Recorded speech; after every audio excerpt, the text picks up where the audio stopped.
حضرت مصر حضرت موسیٰ علیہ السلام اور حضرت شعیب علیہ السلام سے ملاقات۔ حضرت موسیٰ علیہ السلام اپنے معمول کے مطابق ایک دن شہر کے اندر کیلوں لے کر وقت گشت کر رہے تھے۔ اس اثنا میں دیکھا کہ دو شخص آپس میں جھگڑ رہے ہیں۔ ایک ان سے قوم کتبی سے تھا اور یہ فرعون کے باورچی خانے کے سرداروں میں سے تھا، اور دوسرا ان میں قوم بنی اسرائیل سے تھا اور نام اس کا سامری تھا۔ دونوں میں اچھا خاصا جھگڑا ہو رہا تھا۔ سامری علیہ السلام کو دیکھ کر فریاد کی کہ دیکھو، کتبی مجھ پر ظلم کرتا ہے اور میری لکڑیاں ظلم سے چھین لیتا ہے۔ اور حضرت موسیٰ علیہ السلام سے کہا تو اس کی لکڑیاں چھوڑ دے۔ کتبی نے حضرت موسیٰ علیہ السلام سے کہا یہ لکڑیاں تمہارے باپ فرعون کے باورچی خانے کے لیے ہیں۔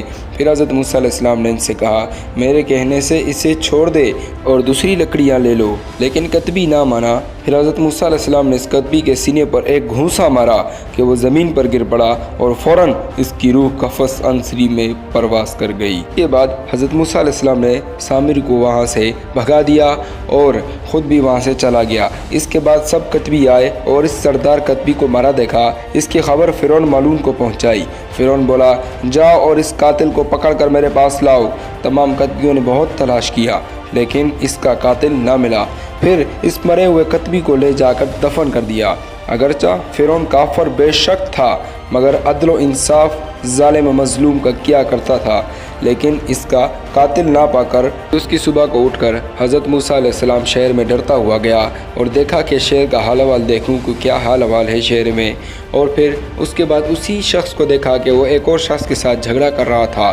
تو حضرت موسیٰ علیہ السلام نے جا کے اس کے پاس گیا کہ تو جھگڑالو ہے، تو لوگوں سے جھگڑا کرتا ہے اور پھر مجھے ان سے لڑواتا ہے۔ اس بات کو سن کر وہ شخص بھی غصے میں کہنے لگا کہ اے موسیٰ، جیسے تو نے کل ایک شخص کو قتل کیا ہے، کیا تو آج مجھے بھی قتل کرنا چاہتا ہے؟ بس پورے مصر میں جب وہ بات مشہور ہوئی کہ اس شخص کو کس نے مارا ہے اور اس کا قاتل کسی کو بھی نہ ملا، تو پھر دوسرا کتبی سامری یہ بات سن کر دوڑا فرعون کے پاس کہ کل کی بات اس سے جا کر کہہ دوں کہ کل موسیٰ علیہ السلام نے ہی خون کیا ہے اس کتبی کا۔ اس کے بعد موسیٰ علیہ السلام ڈرتے ہوئے اپنی رہائش گاہ کو گئے کہ نہ جانے فرعون مجھ کو کیا کہے گا، اور وہ ظالم بھی ہے اور عادل بھی ہے، اپنے بیٹے کی بھی رعایت نہیں کرتا، اس سے بھی قصاص لیتا ہے۔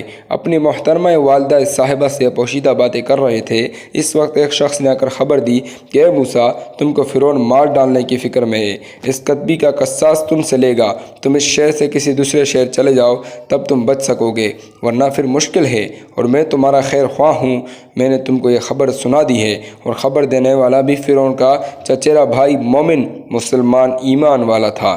بس حضرت موسیٰ علیہ السلام مصر سے نکل کر مدین کی طرف چلے گئے، اور کہتے ہیں کہ مدین شہر مصر سے تقریباً 10 کوس پر واقع ہے، اور بعض راویوں نے کہا ہے کہ وہ 7 دن کی راہ میں غرضی کا کہ حضرت موسیٰ علیہ السلام شہر مدین کو چلے گئے۔ اور جب متوجہ ہوا موسیٰ طرف مدین کا نزدیک ہے پروردگار میرا، یہ کہ دکھا دے مجھ کو راہ سیدھی، یعنی حضرت موسیٰ علیہ السلام مدین کی راہ سے کما حقا آگاہ نہ تھے، ان کو راستے کا بالکل بھی علم نہ تھا۔ اللہ تعالیٰ ان کو سیدھی راہ پر لے گیا۔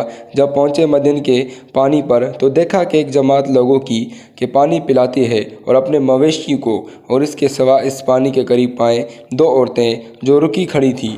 حضرت موسیٰ علیہ السلام نے ان سے پوچھا تم کو کیا کام ہے؟ وہ بولے ہم اپنی مویشی کو اس وقت تک پانی نہیں پلا سکتے جب تک تمام چرواہے اپنے اپنے مویشی کو پانی نہ پلا لیں، اور پھر وہ چلے جائیں، اور ہمارا باپ بہت بوڑھا ہے، بڑی عمر کا ہے۔ یعنی وہ شرم و حیا سے کنارے پر کھڑی تھی، اپنی بکریاں لے کر ان میں اتنی قوت نہ تھی کہ وہ بھاری ڈھول سے پانی اٹھا کر بکریوں کو پلائے۔ اور ایک روایت میں یوں آیا ہے کہ حضرت موسیٰ علیہ السلام اس میدان میں جا پہنچے تو وہاں دیکھا کہ 2 عورتیں چند بکریاں دبلی لے کر کنویں کے کنارے کھڑی ہیں۔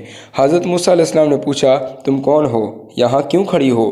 بولی ہم بکریوں کو پانی پلانے لائی ہیں، لیکن یہ پتھر جو کنویں پر رکھا ہے یہ بہت وزنی ہے، یعنی ہماری طاقت سے باہر ہے کہ ہم اس کو ہٹا سکیں، اور ہمارا باپ بھی نہایت ضعیف ہے، ان میں بھی قوت نہیں رہی کہ وہ یہاں آ کر پانی پلائے، اسی لیے ہم لوگ یہاں کھڑے ہیں۔ چرواہے آئیں گے تو وہ اپنی مویشیوں کو پانی پلانے کے واسطے پتھر کو ہٹائیں گے، پھر ہم بھی اپنی مویشی کو یعنی بکریوں کو پانی پلائیں گے۔